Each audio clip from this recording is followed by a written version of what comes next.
transition is with us, and it's here to stay. Global economics, technological changes at the speed of light, and social values that are changing faster than any time in the past. To help guide you along your journey in this fast-changing life, the show with a purpose: to empower, to enlighten, to educate, and to entertain. The show that offers you a friend, a guide in the most transitional time in the history of the human race. And now, ladies and gentlemen, here's your host, Steve Beaman. Hello, my friends and people who listen to the show. That's kind of a fun one, but it is so great to be with you. And Carol and I are having a great day, and we hope you are too. Happy 4th of July to everybody out there as we celebrate, what is this, the 230th or something like that? 1776. Yeah, I can't do the math that quick right now, but it's a long way, and it's just 240 wonderful. years. 240. That was Jim Thompson, our producer, and thank you for clarifying that. We are so pleased to be with you. We've got a great show for you today. We're just excited about it. It is the letter J show, so we're focused on all that means. In the early part of the show, as we do, we're going to review what's very important to all of you. We're going to talk about this Brexit situation and what the reality of the economics are. Then we're going to go into the Master Your Mind segment and talk about, well, the emotional path. We've covered the intellectual path, the physical path. Today, we go into the emotional path. And then in Carol's Words of Wisdom, we have the letter J, so you don't want to miss that. It's a terrific, terrific idea for you. And then coming up the backside of the hour, we've got the Master Your Money segment, and we're talking about judgment, how to use good judgment in doing investing. So we're glad you're with us. It is just a special day for us, Carol. I think we got a great thing for them. Yep, and I'm excited, Steve, because I believe this episode and the letter J and the show around it is going to be hugely important. We're going to give valuable and good information today. How'd you like my discombobulated opening? I was laughing because we're having a good time It's the weekend, man. It's a holiday weekend. We're having a good time. It's part of our show. We just have fun. We were talking about how fast this hour goes, and I have a feeling this one's going to be over in the blink of an eye. Like that. Hey, Steve, you wrote an article in Epic Times this week about Deutsche Bank. Yeah, let's get into this. And folks, you've all seen the markets reacting to Brexit. That's the British leaving the European Union. And as I wrote, this was going to be a shock to the system. You're going to see a market sell off. But lo and behold, it's an emotional overreaction, and you're going to see the markets come back, which they did. I was glad to call it. However, there are some long-term systemic problems this brings up, and the number one on the list is Deutsche Bank. Okay, can we just unwind? I want to talk about Deutsche Bank, but can we just hit on the Brexit really quickly? Because this is kind of interrelated, right? In fact, I've been interviewed on I don't know how many radio shows about it. What this basically is the British people, when they joined the European Union, joined a trading federation. Right. Well, what the European Union has evolved into is a political union where they've opened up the borders, they've opened up governmental control. So you're getting regulations and legislation from the European Union government superseding national government. Superseding their own sovereign nations. And you know what? I'm bravo for the Brits stepping up and saying, you know what? Because everything, there's a good and bad. That's right. But you know something? When I was in England, people were going in and out. I mean, we were Americans. We weren't part of that, so we had to go to a different line. But it was no big deal. Well, I know we want to talk about the article, but I'm glad you brought that up, because I think there's an important thing to realize here in the macro sense, and this is kind of like the Arab Spring. What you had in the Arab Spring is a revolt of the people against the status quo government. Right. That's now moved into Europe with Great Britain doing this. It's going through the other European countries, and lo and behold, it's come home to the United States, and that's why you've got Bernie Sanders and Donald Trump effect. Absolutely. So it's the American Spring. So you know what? It's okay. I mean, I think you know what? There's nothing like freedom. Here we are, the 4th of July weekend. We're celebrating freedom. And this is perceived freedom for them. But now, what's going on with Deutsche Bank, and how does that affect this whole thing? We're down into real help for real people where the rubber meets the road. But why do I care about Deutsche Bank? Exactly. Let's look, first of all, Britain breaking off of the EU economically isn't going to be a huge issue. They were already on their own currency. This is a 2-year transition. So England will be fine. The problem is Deutsche Bank. Now, let me put that in perspective. They are the largest bank in Germany. They're like J.P. Morgan Chase here. They have huge exposure to the southern European countries' debt, and huge exposure to currency debts. Those Southern European pigs. That's right. You learned from last week. The pigs. Portugal, Italy, Greece, and Spain, where the weather is beautiful. And I clap because the show's about knowledge, and here we are. But yeah, so you've got Deutsche Bank with a fairly major exposure to that. And as this separation takes place, Germany will be picking up more and more of the slack. Now, they're already shouldering the bulk of the responsibility, and the German citizens are having their own kind of spring movement here. Okay. So the reason I wrote this is I think investors need to be aware that the impact of this whole breakup is going to be showing through the banking system, and Deutsche Bank will be the lead there. Now, you said something in your article about enormous derivative exposure. Yeah, this gets back in the 2008 problem that we all had is banks were exposed to mortgages. And Deutsche Bank was a huge mortgage holder. I remember because I was doing things with that back then. I was observing a lot of the foreclosures. And here in the U.S., Deutsche Bank had a ton of holdings. There's two ways banks make money. They loan money. They do mortgages and commercial lending and all that other stuff. But they also have proprietary trading. And that's where they trade their own money in order to make money. The exposure these banks have to these derivatives can be extraordinary. I think there's something on the order of $800 trillion of exposure in the total global markets. 800 trillion? Trillion. With a T? Yeah, it's an enormous number. Okay, a trillion. A trillion is like... A lot. A lot. I mean, they said if you spent $1 million every day from the time of Christ's birth, you'd still have 832 years to reach 1 trillion. Right. That's kind of It's an enormous number. Our total budget is $3 trillion in the United States. Our total stated debt is $18 trillion. Our economy is only $17 trillion. We're talking, $800 trillion of possible exposure in these things. It's enormous. Now, they're hedged. They have all the risk management guys in place. But as we see happens from time to time, something happens they didn't expect, and that's where the risk management doesn't really work. Okay, Steve, so I'm a little nervous about Deutsche. You're talking a little above my head here when we're talking about these numbers. First, 800 trillion. I'm glazing over. I'm not stupid. No. But are there enough assets in the world to cover that? Not if it blew up at once. So what would the ramifications be, and what would the ramifications for us in the U.S. Real world be? Stuff. The world operates on borrowed money. Companies use borrowed money to make payroll. They may use borrowed money to pay benefits, to buy supplies, everything else. Anyone who runs a business knows that. Right. The problem you have is if a Deutsche Bank really has a systemic problem here because of the European Union breaking up, they would stop lending money. If they stop lending money, that can trickle down through all the banks. And that's what happened in 2008. You had a freeze-up of the banking system. So that's the concern. So business would slow down. Stop. People wouldn't get mortgages. Business couldn't make payroll. Business couldn't, but don't businesses have cash flow? No, they borrow the money for payroll. You're talking big businesses. Almost every, the bigger you get, the more they borrow. Right. Is it going to happen? I don't think so. I think if you look at, and we've talked in the investing world about what's called the VIX, which is an ETF or exchange traded fund that tracks volatility. I would say it's a volatility index, the VIX. It was trading at about $14 when the Brexit happened. It jumped up to 24, but it's now come back down to 14. That's a pretty good indication that institutional investors don't see this happening, and they're pretty comfortable with where things are. But I wrote about it because I think people ought to know. So do you think Deutsche Bank is going to, his exposure, it's going to make it blow up, or do you think it's going to be okay? I think we're going to watch it very carefully, which is why, like at that dinner we had for SAFE, we talked about people monitoring their investments.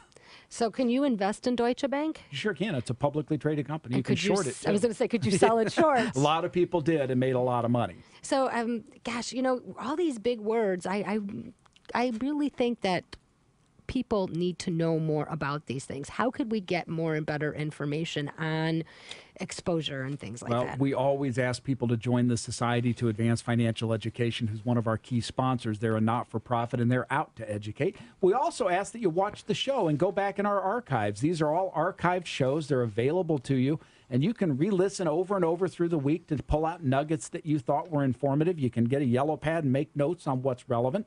We are here to provide real help for real people, and this is part of how we do it. So if somebody had a question on derivatives, could they email you at stevebeaman.com? Don't email me. You can go to steve@stevebeaman.com. Or, hey, guess what? You can actually fill out the contact form on the Steve Beaman site. And by the way, for those of you who did that, I want to thank you for that. We're going to mention some of you in a future segment. I just got those. I wasn't aware that the contact form wasn't being sent to me. It's a technological glitch, but we're glad you did it. So you can either go to the site and use the contact form, or you can write me directly at steve@stevebeaman.com.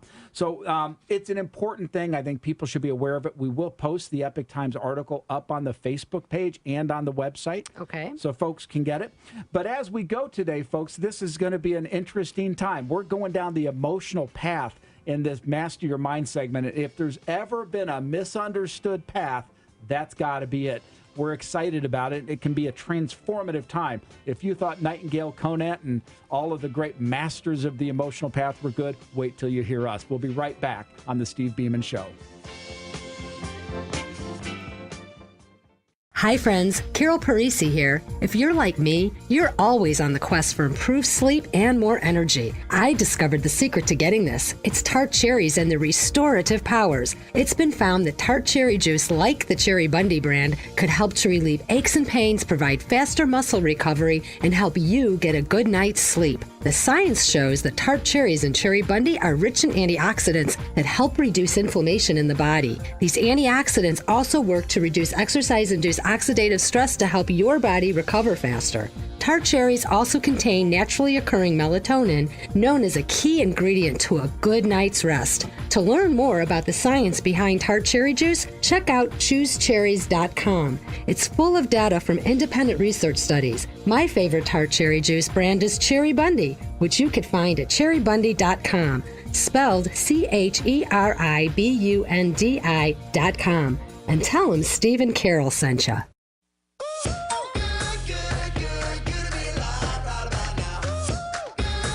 Welcome back, everyone, to the Steve Beaman Show. I am here with my wonderful co-host, Carol Parisi, and trying to always provide real help for real people as we travel down the 5 paths to a transformed life. What did we call it? Thriving on 5. Thrive on 5. Let your life thrive with the Steve Beaman 5. There you go. And today we're talking about the emotional path. Let's go over the 5 again. All right, here we go. Intellectual, physical, emotional, spiritual, and financial.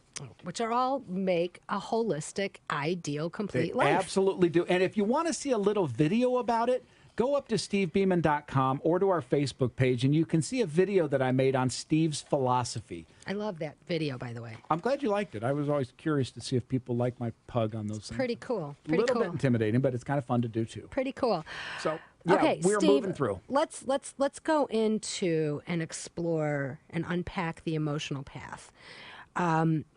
Here in the emotional path that I have here, how many? Oh my gosh, it's a great big one, and it's growing by the week. We have 120 different articles, podcasts, if you will, that cover everything. That, again, these are issues that hit the real world and real people.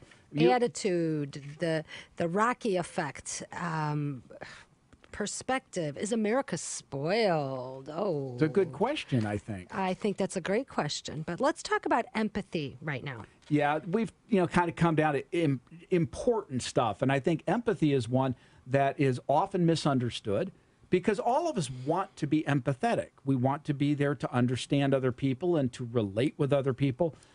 But boy, can you get out of hand with it. Well, I am personally an empath.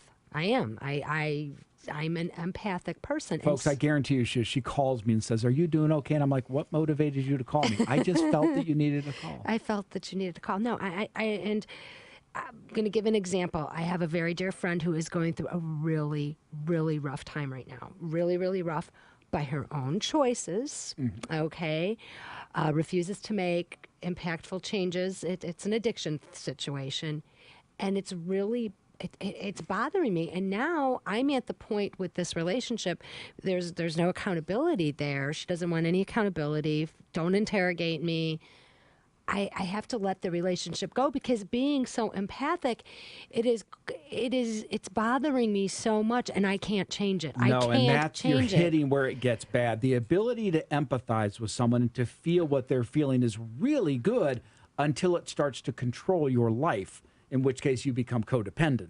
Well, that's and this person is extremely codependent, and it's like, and what bothers me is this person is brilliant and so full of life when they're not under this, but they're involved in a bad relationship too. So yes, empathic people. Hey, if you're an empath out there, don't lose your heart. But don't let your heart control everything you've got to else. have tough love in there, too. Yes. Because if you really care about that other person, you'll make the hard choices that, it hurts like the devil. But, we all have it with kids, right? You don't want to discipline sometimes because you empathize with why they did it. But you sure better. You know what? Intention isn't the whole ball of wax. You have to also use common sense. Well, now, and you just brought up a big word, intention. Do we measure by intention or by outcome? You know what? You have to look at someone's intention. Hey, you know what? Your intention was good, but right, now how about positive attitude? I love positive attitude and positive beliefs. Beliefs was one of our words. Absolutely, and I'm a big believer in a positive mental attitude. I believe as you believe, so shall you become and all that. But I've also seen it negatively used, where people start to say, I have a good attitude. Why aren't good things happening to me? And it's because they don't link attitude to work. Well, it's a trifold. It's your thoughts, it's your emotions, and your actions. It's actions. Actions and attitude. You need to follow up with actions. And it's funny because the same person I'm talking about lives delusionally. Don't worry, I'm gonna be rich. Well, what are you doing? Well, Right. I believe I am. I put it out in the universe. I gave it to the universe. That's a huge piece of it. But have you gone and talked to customers today? Have you gone out and promoted? You can't just sit on your laurels. I can believe I'm going to be the next Elvis. It's pretty hard to do just sitting there believing it. Right. But yeah, and so I wrote that because I thought people need to understand. There's the old thing about knowledge is power. You've heard that statement? Yes. I don't agree with it. I think knowledge put into action Absolutely. is power. Proper action. Right. The proper action, because, see, not all actions are good actions. A lot of actions, you spin your wheels and you waste time. You betcha. And you know what? Okay, I will say something as a coach. Sometimes you need to get all this positive built thing up because you're going through this adversity. Because I want to talk about the adversity quotient. Yep. But when you're going through really, really tough times, sometimes it's okay just to feed yourself with good food to help lift your Carol, let me self-esteem give you to normal. Let me talk just directly to that. You and I've talked about how my life, and as we go in the show, we're going to open up more of it. But I've been through times in my life when literally all I had was my attitude. That's it. It had to carry me through. Well, because everything else had been stripped away, so to speak. Me too. And so, me too. yes, the positive attitude is great, but we have to make sure that we don't just rest on a positive attitude, but we take it into a positive action step. Absolutely. And that's sometimes, you know what, I'm going to say, I've had great mentors in my life. I've been so blessed because people that have been there and that have rocked that, if they're willing to spend the time with you to say, hey, you know what, I know what you're going through. Try and do these 3 things. And I find good coaches always say, try and do 3 things. 3 things positively will get you to another level. Carol, we're on one of those segments we could talk for 30 days about this because it's so huge. And it is the accountability. It's the knowledge that, yes, I can do it. It's all wrapped into a package. And by the way, don't hesitate to write Carol at stevebeaman.com on this one because Absolutely. she is a certified life coach and she has some good capabilities. But it's why the 5 paths are so important. When you look at the emotional path, it's a huge, broad thing. You've got to be able to cull down to the issue of the day and say, okay, here's what I'm facing today. Here's how I deal with it. And do I convert it to an emotional or intellectual issue to solve a problem? Or do I learn that it's an important emotion that I carry with me?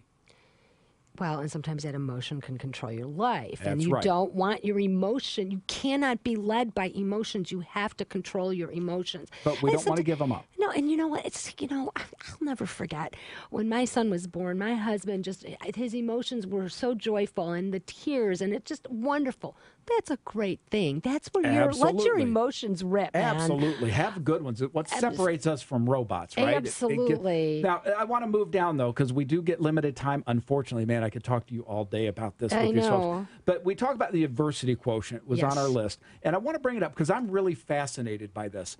Long ago, I was doing, business stuff, and I was studying people's behavior on the IQ, the coefficient of cognitive intelligence. Can you add A plus B and come out with C?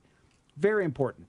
Then years later, they came out with the EQ, your emotional quotient. Right. And that was, are you empathetic? Do you feel for other people? Or are you, maniacal psychopath? Okay. Well, then I came up with one, and I read some about it, but it hadn't been really developed like the other two, but it's called the adversity quotient.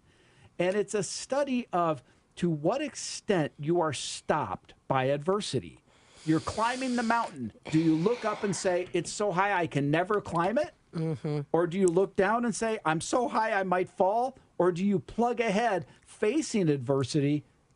Okay. I see you what? This is a 45-minute show right here. Okay.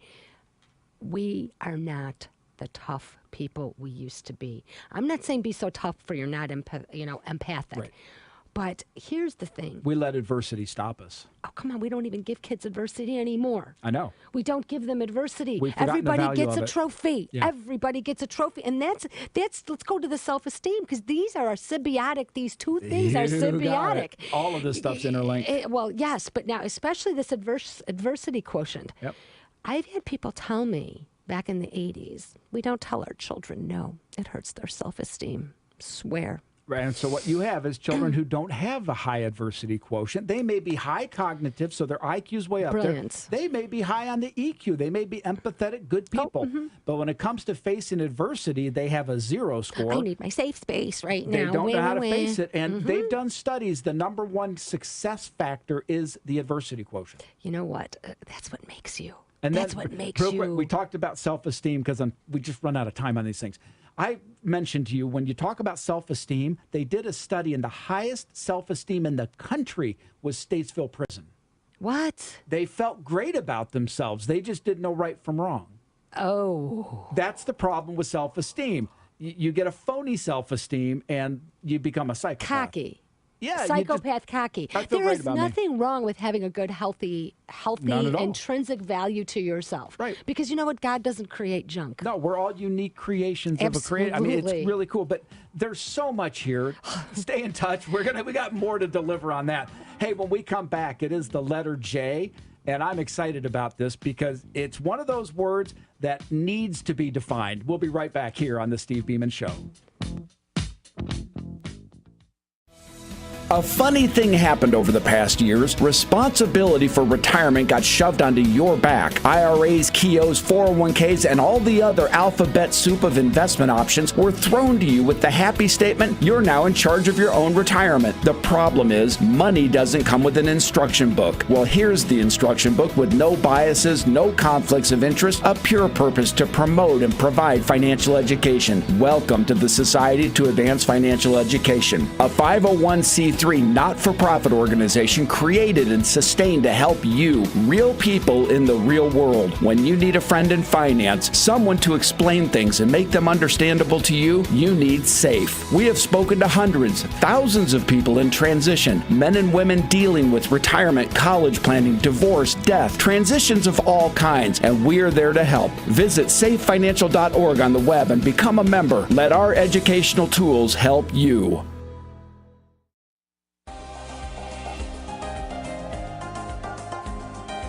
Welcome back to the Steve Beaman Show, where we're at the bottom of the hour, and it's time for Carol's Words of Wisdom. Hey, I do want to mention we are sponsored in this segment by our friends at Cherry Bundy.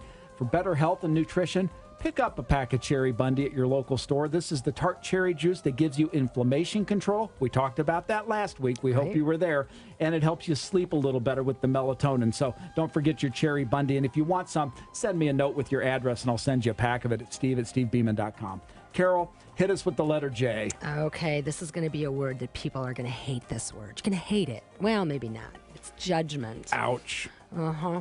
Don't judge me, monkey. Uh-huh. No, that's not that kind of judgment, though. It's not judging others. It's not our job. There's one judgment that's not our job, and that belongs to God and God alone. But it is your own personal mental discipline type of judgment, and sometimes we use poor judgment. I know myself back in my late teens, lost a mom at 17. Okay, it was very challenging. It was very hard. And I didn't use good judgment in all the decisions I made. And by the grace of God, I'm here to talk to you. I mean, stupid driving fast and drinking while driving. And I don't drink anymore. I did all that then. Stupid stuff. And I said this on the radio. Okay, whatever. But it's bad judgment. So, but now there's also people fall into their defaults. We still, as adults, don't use the best judgment. We fall into our default things. We don't accept our mistakes, and we just keep making the same ones.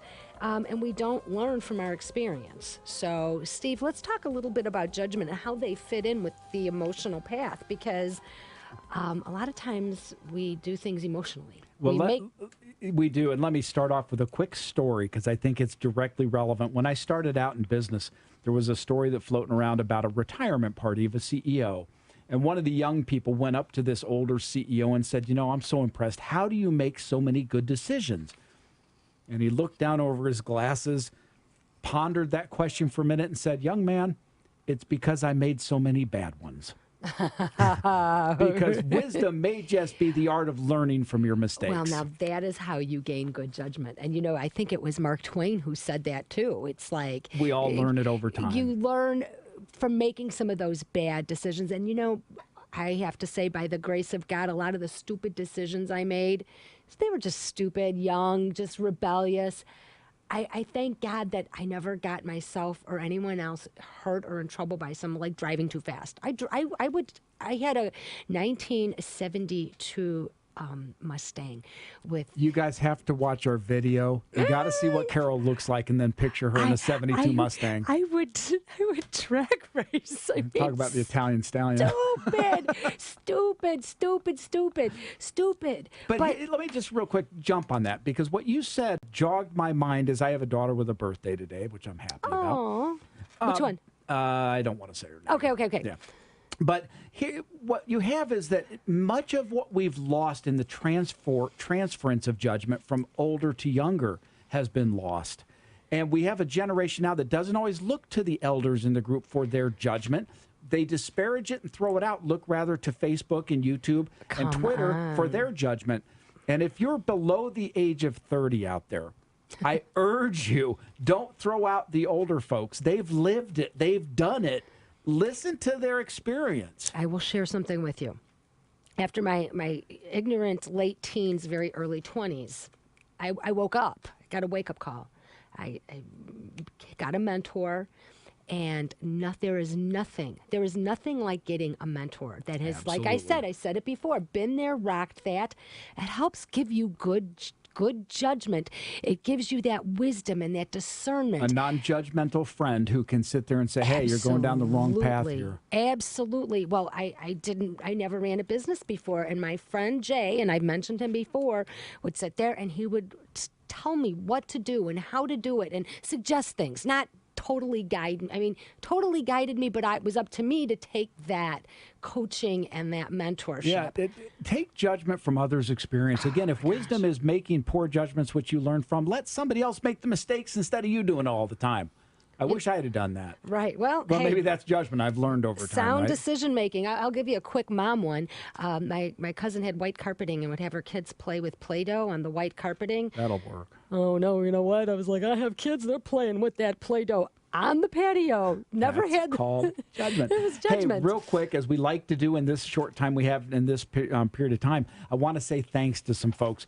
There are a lot of you who've written, and I'm going to name a few. This is just a few, but Alexander, Ramon, Dennis, Kim, Woodrow, Christina, Nancy, James, Joan, and Quincy, all of you, thank you for writing. I just got your notes. We had a technological glitch. I didn't know you'd written, or I would have communicated sooner. Would you guys all write me back at steve@stevebeaman.com and send me your address? I want to send you a free cherry juice just because we held off on that. I didn't mean to not respond to you. Goodness gracious, it was just so frustrating when I saw that. But, Carol, we're back online with it. So anybody who's going to the site and putting in contact information, we get that. If you're writing Carol or me at our website, we get that. So I want to thank you for the mail that we got. We had great comments, people commenting about how they loved the show. It was so heartfelt. I was warmed by it. Aw. But I was also frustrated because I'm like, no, I did not respond to you. I didn't. Glitch in the system. That's technology for you. But I am sorry it's taken so long. Hey, when we come back, we're going to continue on our J word. We're going to talk about judgment in finance and economics. We're going to try to make something dry seem not so dry. So we'll make it a little bit fun. But we're sure glad you're with us tonight. And we hope that you're having a spectacular 4th of July weekend.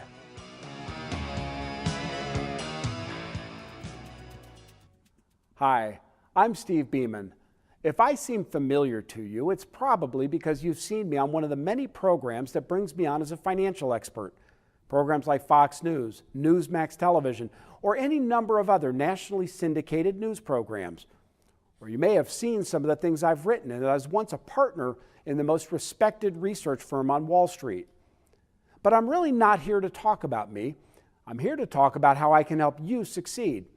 How I can take this experience I've had and bring it to you, an experience that includes entrepreneurship, financial investing, and even being a single father of 6 wonderful kids. You see, in my life, I've learned that having a fulfilled life comes down to 5, let's call them paths. It's a philosophy of life that balances financial, emotional, physical, intellectual, and spiritual paths to come together to not just create any life, but to create an exceptional life. Each week on the Steve Beaman Show, I'm going to unlock one of the secret keys to success in that world and help you turn your personal financial situation into your own personal success story. So join me each week for the Steve Beaman Show. It's like an FAQ for your life, with a special emphasis on your financial life. Now, back to the Steve Beaman Show for insight on your money and the nation's financial future. Welcome back, everyone, as we do travel down a financial path on the Master Your Money segment. We are sponsored, of course, by our good friend John Grebe of Grebe & Associates, an accounting firm where they research twice and make decisions once. We think that's important, as well as the Society to Advance Financial Education, a not-for-profit organization built to be your friend in finance. We're happy that both of those groups have stepped up to sponsor the show, so frankly, we can talk to you every week. Well, Steve, how does one use good judgment in investing with all the craziness that's going on, not understanding what some of the words even mean, and you've got Brexit and you've got Deutsche Bank? How does one make good judgment calls when they are trying to invest? You know, it was interesting when we talk about our shows and we were doing the J word, it was almost a gift to us that the Brexit thing happened because so many people see the market go down and they panic. And that is not good judgment. You're reacting emotionally to the headline effect, which we've talked about. Mm-hmm. And so I thought this week, we'll talk about judgment and what it really means and how you go about it, because I have seen investors make every mistake in the book because they don't use the judgment to make the good decisions. But people are busy working, okay? They cannot sit there and read papers from around the world because it is a global economy now that you're investing in, and everything geopolitically that's happening, it all matters. It all is a component of how these markets are going to do. So how does the average guy that's working 50, 60 hours a week, because nobody works 40 anymore, that's a part-time job. Right. So how do they go ahead and get the judgment they need to be successful in investing? Let's talk directly to this, because I think you're hitting 90% of our listening audience right now. They're sitting back going, you know what? I work hard. I've saved a little. Who do I trust? What do I do? Let me say first, most people who try to manage their own money shouldn't. Why? I have seen time and time again where, to your point, they don't have the time. They don't have the interest. They don't have the breadth of knowledge, and they're making decisions in a vacuum of their own experience. And that's very dangerous. In a global economy with your own experience, yes, that is. You know who does this the worst? Who? Retiring CEOs. Why? They make a ton of money working for their company. They've always been in charge. They've been the boss. They've done it. They retire, and they don't trust people with their money, and they think, well, I know what's going on. They don't know the markets. They don't know the tricks of the trade, so to speak. I had a very dear friend of mine one time who'd sold a company, and he retired and had all this stock in this company. And I said, listen, why don't you sell calls against it, generate some income? You could sell calls against your own stocks? Well, that's what he said. Well, I don't even know what that means. Within 6 months, he was an expert in selling calls against his stock. And he called me and said, I came up with this great idea. It's called selling calls. I make money every month on this. But there's a downside to it, too. And I had to talk to him about how you hedge that because you can, But anyway, yeah, there's so much. And good judgment means sometimes having the judgment to say, I'm going to bring someone else into the play. Okay, and I think that is a good I mean, especially if you're doing a little more risky type of investments. I mean, risk, there's always risk. You got to define what that even means, right? What is risk? That's one of the many judgment things. And it leads to a thing. We had a dinner. Right. And we offered invitations to people to come, and we had some folks sign up. So I got an email from somebody. This is part of when I went through that contact thing, and I saw, oh, my gosh, I got emails. One of the people writing, if you're listening, you know who you are, said, if this has to do with annuities, I don't want to be there. The society, folks, is a not-for-profit. It's out to help you. It's not out to sell annuities and insurance. It doesn't sell anything. What are annuities? Well, annuities are insurance contracts, but there are a lot of people it's who an investment vehicle. A lot of people go to listeners like ours, and they con them into coming to free dinners, and they're really there to sell annuities. We're not out to do that. I wanted to bring it up. No, you need a friend in finance. The society is your friend. If you're sitting there right now and you're thinking, I don't know where to go. Do I go to my bank, my broker, my lawyer, my accountant, my architect, my brother-in-law? Write the society. You just write me direct, steve@stevebeaman.com. I'll get you in touch with the society. That will give you a source of education to help you gain the judgment from experience on Wall Street. Well, you have a lot of experience on Wall Street. Spent a lot of time there. And you made a lot of money there. I did. I lost a lot, too, and then I made a lot. But that's how the system works. It is how it works. There's no perfect game in town. But now, at your age now, not that you're old, but would you take the same risks that you did 30 years ago? Yes. You would. I am a non-risk averse person. I'll always shoot for the stars. Okay, but now let me ask you something. Is that good judgment financially? I mean, don't they Clearly say not. It's one of the reasons I shouldn't manage my own money.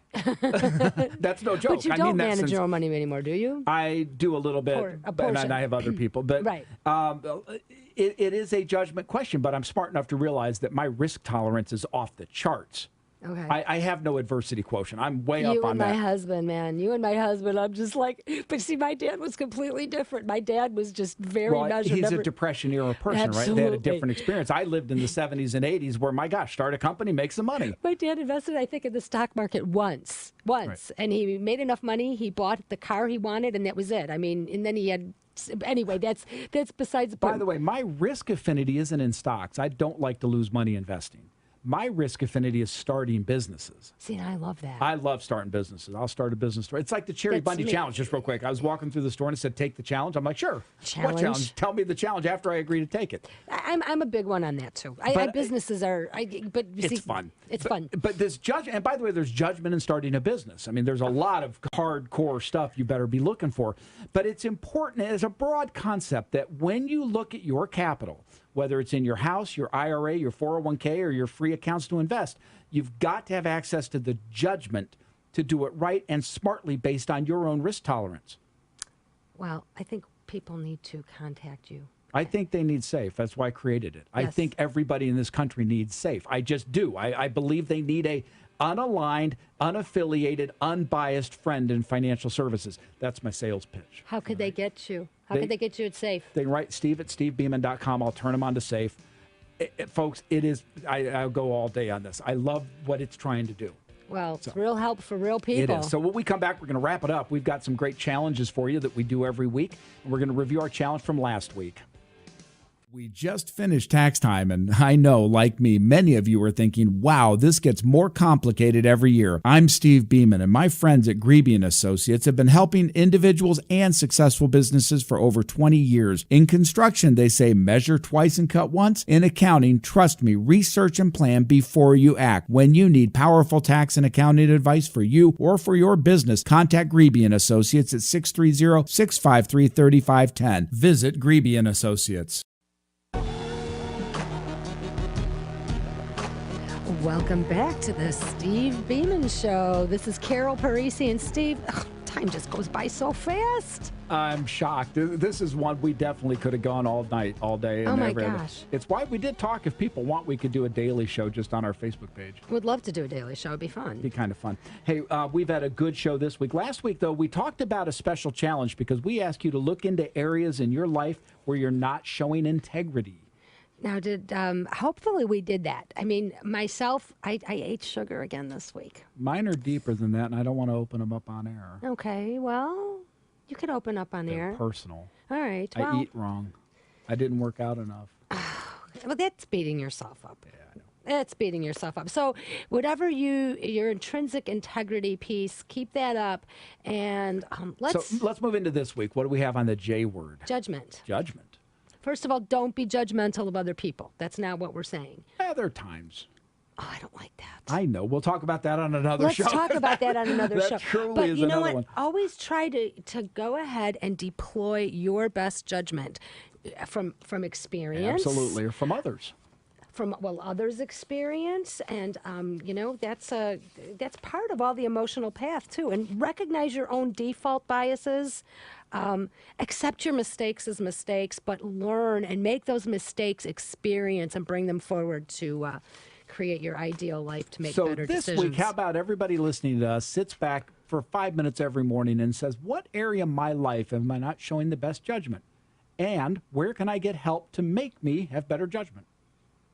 They can reach us here. They can reach us here. If it has to do with your life, you reach Carol. If it has to do with your, I don't know, the show, reach me. I don't know. Finances. You're the financial. You're the money master. Yeah, that's why I've written 500 articles on better living, because money is everything, right? I'm a money master. I spend it pretty good. Yeah, well, Carol needs a mentor in the shoe category. That's my judgment. That's where my judgment is. Do I need another pair of shoes? Okay, hey, next week, I'll bet. Well, quick review. We talked about Brexit. Yes. And Deutsche Bank. Yes. And we confused everybody talking about derivatives. Yes, me too, included. And then we went down the emotional path. Which is huge. It's massive. And we talked about empathy. Empathy is important. Don't let it run your life. And the adversity effect. Adversity makes what doesn't kill you. Nietzsche said, what doesn't kill you makes you stronger. You betcha. And then we came down with the words of wisdom on the very confusing word of judgment. Yes. Don't be judgmental. But have good judgment. Can we talk about self-esteem real quick again? Absolutely. Let's go back to it. Okay, so you said prisoners have the highest self-esteem, but that's egomaniacal. That's the maniacal self-esteem. It's like anything. A little bit, fire. A little fire is a good thing. Too much can kill you. A little self-esteem can be good. Misappropriated, it's not so good for you. So you're saying balance is important in everything. Balance is. Well, next week, hey, we're on the letter K. Guess what? We're in an alphabetic thing here. You've probably figured that out. Yes. So we're going to have the K word, and we're talking in the 5 paths about the spiritual path. Oh, I love that one. That's going to be a fun show. As always, I do want to thank our producer, Jim Thompson, who does such a wonderful job keeping this all together, and our sponsors, the Society to Advance Financial Education, as well as Cherry Bundy. Write us, of course, if you'd like a free pack. And John Grebe. John Grebe at 630-653-3510. Never forget that. And, as you go through this wonderful birthday celebration of a nation that provided freedom to the world, don't forget to put, what do they have on the dogs now that help them survive the fireworks? Oh, those little blankets? Yeah, get something for your dog, because dogs don't like those fireworks, but kids love them. Babies don't love them. No, babies but I don't. love them. Put those headphones on. Absolutely. Enjoy the fireworks. Thank you for spending your firework night with us here. That's right. We hope you have a nice, safe holiday. If you'd like to sponsor the show, as always, write me an email at steve@stevebeaman.com. And folks, it is truly from our heart to your heart. We say thank you once again. It is such a pleasure for us to join you and spend this time with you. We do look forward to joining you next week for the K word. I'm not sure what you're going to come up with for that, killer. Or you know what? Go to stevebeaman.com for the replay. Absolutely. Or visit our Facebook page, and you can see stuff up there, our new video. Absolutely. And use good judgment when you play with those fireworks. All right. Well, folks, have a wonderful week ahead. We'll see you next time on the Steve Beaman Show.